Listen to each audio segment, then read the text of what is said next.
So Wellington, Juku, how are you doing today, man? Man, I'm doing fine. Appreciate y'all for having me here. You recently went viral over a video that was definitely disheartening to watch. What was that? What was the backstory? It was a gentleman in the Bronx?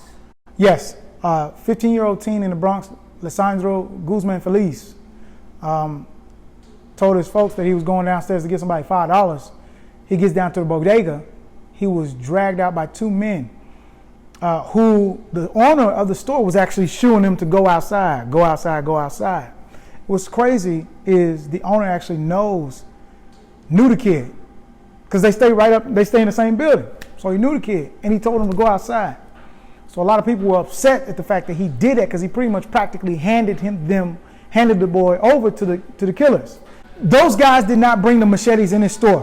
One, because for some odd reason they felt the need to respect his business, all right, which he could have used that to then close the doors of his store and say, no, he's good. We're not gonna do this here, because that's your property. That's your business. That's your property. You have that right to say, no, we're not gonna do this on my property. If it means him getting cut or getting chopped at, he didn't know what was gonna happen. You don't know what was gonna happen, but you knew if they're dragging him out your store, you have the right to say, because you know the boy, you have the right to say, no, y'all not gonna do this here, not in front of my building, not even around my properties or my premises. I know plenty of people that do that. I raised in Nigeria for 3 years, and people try to break into our clinic in which I lived in. People try to break into the clinic in which me, my brother, and one of my cousins happened to be sleeping in at the time. And you know what they did? The neighbors started to throw bottles at him. They threw bottles at him and they yelled, ole, ole, which means thief. So they threw bottles, everybody threw bottles and drove that thief out of there. They could have been at risk too of being seen and them coming back for them, but they didn't care. Because as long as the community does not do anything as a whole, the thieves and the criminals will always thrive. They will always thrive if you do not speak up or you do not fight back. If you just let them have their way, they will continue to do it. Some people didn't want to watch it, but you had to watch it, I guess. I had to watch it to see what was going on. To be able to speak on something, you have to at least observe it. And I had to watch it, so I saw what they did.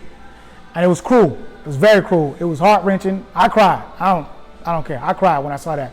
Like, I had to take a break from the camera, and I cried, and I cried, and I cried.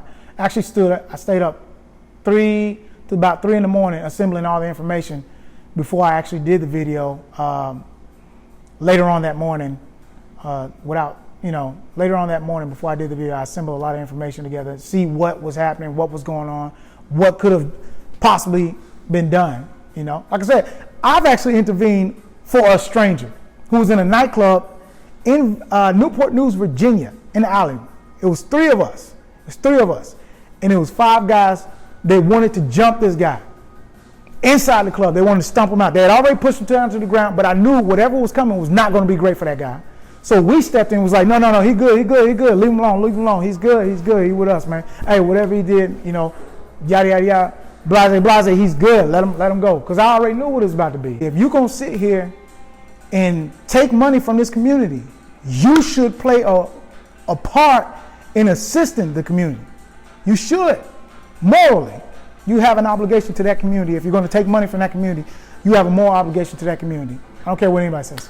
So you're pretty much saying that the owner of that store is definitely responsible for what happened to that young man?